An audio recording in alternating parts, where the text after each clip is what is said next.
That's the theme song to the TV show Bonanza. It's a Western from the 60s. It seemed like a pretty fun show. Pop and his sons on the ranch. I guess it was popular enough to reach over to the UK because it influenced the members of Yes to write the song Yours Is No Disgrace, as they claim. I mean, there is a remarkable resemblance to one of the band's early hits called Yours Is No Disgrace, between that and a well-known Wild West TV show of the day called Bonanza.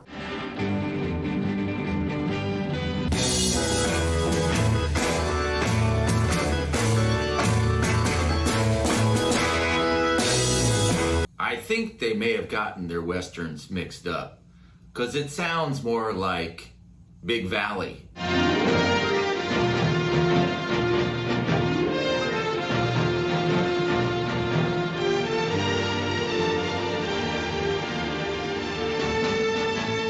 They're very similar shows, which brings up an interesting point on the album Time in a Word, which is one of the first Yes albums. It's like second. It's the first one where they're starting to get good. The lead-off song on that album, Time in a Word, starts out with the theme to Big Country, the movie.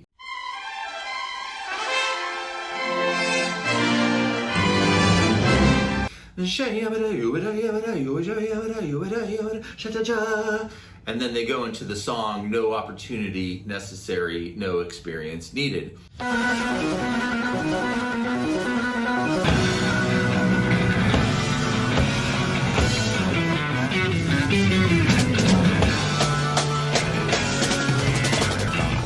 out in the night when you're lonely. Which is a cover of a Richie Havens song. Yes does the best covers. They don't do them that often, but when they do, they really stretch it out.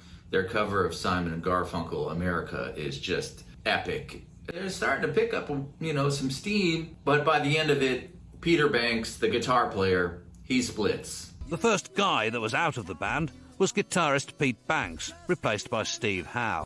Steve Howe, one of the most masterful guitar players and unique guitar players in rock history. It's hard to even call him a rock guitar player because he has a little bit of jazz, classical. He does a little bit of everything, but within the parameters of Yes. How I was wishing today I had one of those Steve Howe Gibson ES 175 guitars to play some stuff for you, but I don't. One of the cool things about Steve Howe is he's flying all over the neck. He doesn't really bend the strings very much. He's minimal at bending. But in Yours Is No Disgrace, he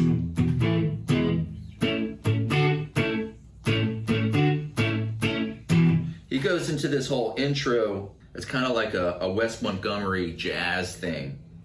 But right off the bat, his opening statement on the first Yes album that he plays on, the Yes album, is kind of like, here's jazz, dude. Open your mind.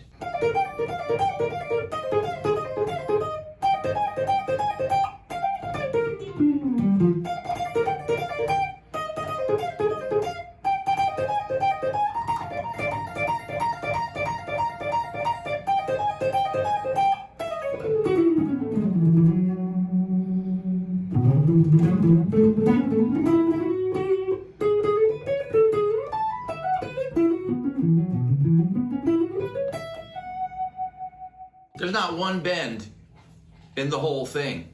Later in the song, he does this Wawa part. Well, there's Wawa kind of through the whole song because it's on the first part, real minimally.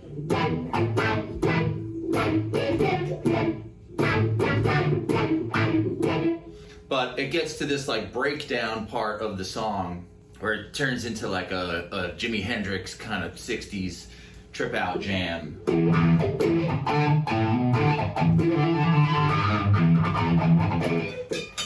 He'd be doing it back here on his guitar. Shing shing.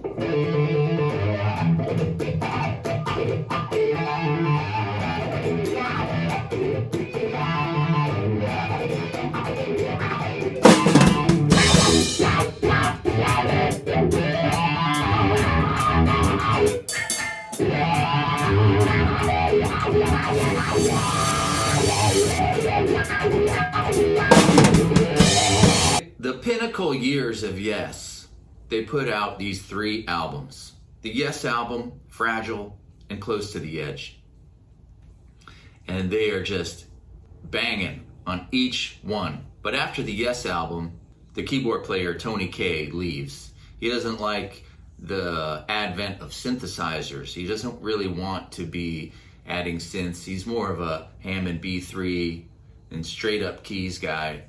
And they're wanting to incorporate the Mellotron and Moogs. The Mellotron is a keyboard that has a bunch of tape loops inside of it that are all pre-recorded with different sounds of instruments on them. And when you hit the keys, it activates these tape loops.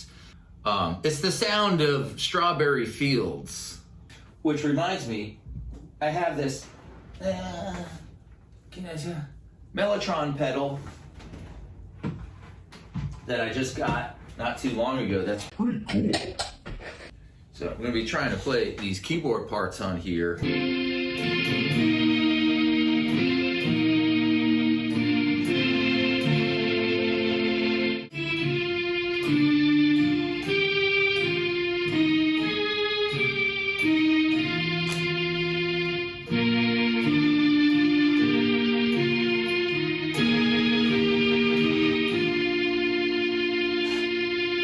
And you can even hold it out.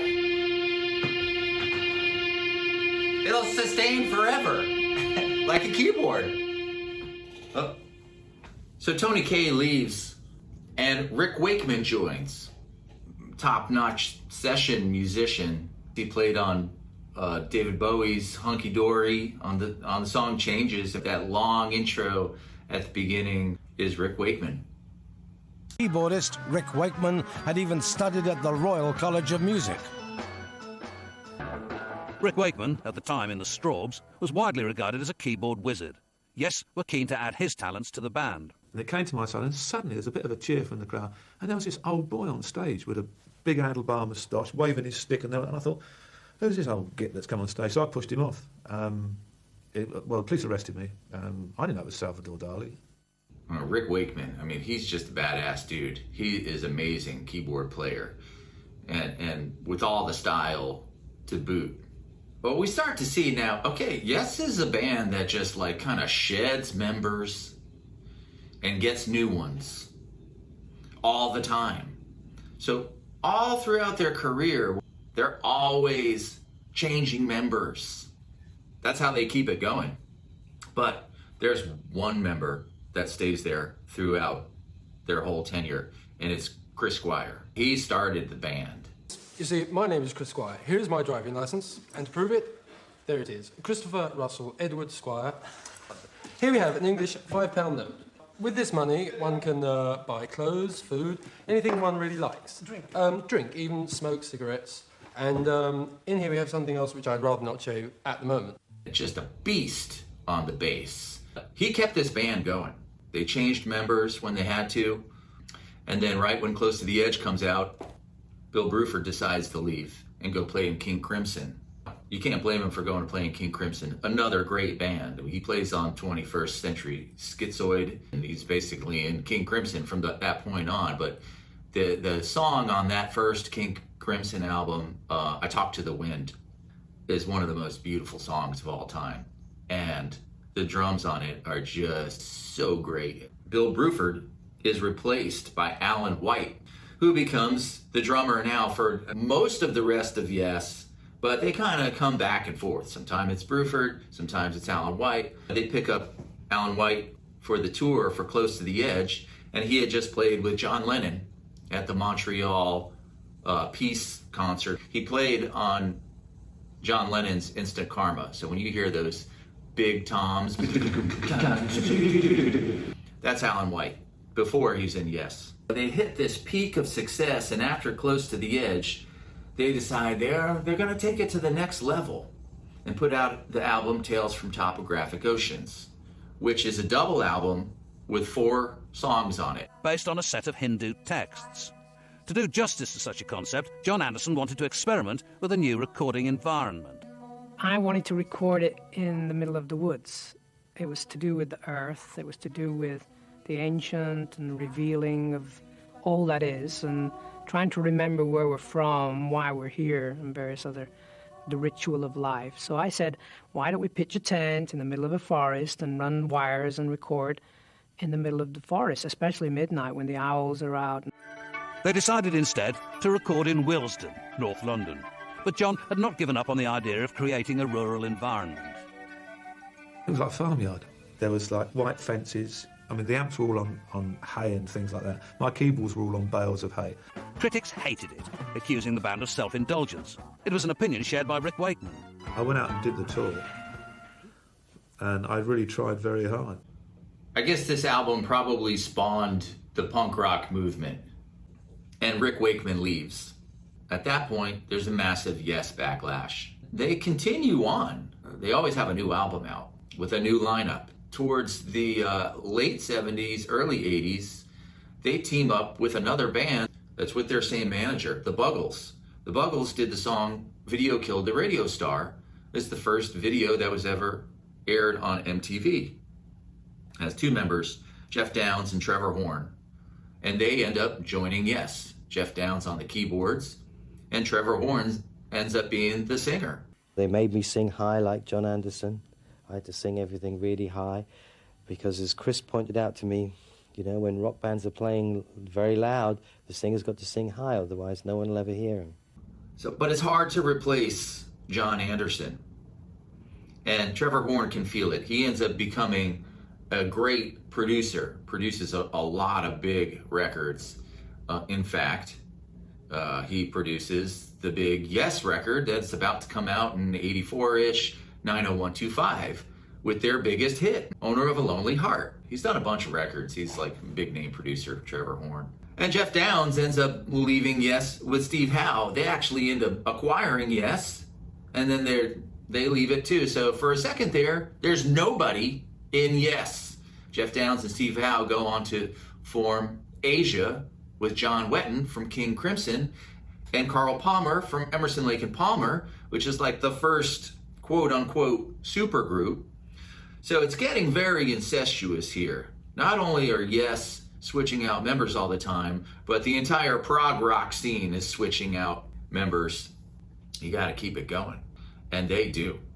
While Yes is kind of like not existing for a minute, Chris Squire finds this kid, Trevor Rabin, who is a seriously talented songwriter and guitar player, and kind of fits now the mold of the 80s guitar player, which is something you're going to need to have if you want to continue on in the 80s.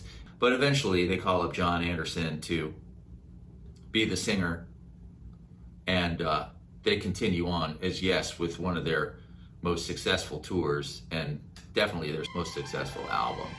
Anyway, this song, Yours Is No Disgrace, is kind of the one that kicked it off that I'm going to show you right now.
checking out this Yes action.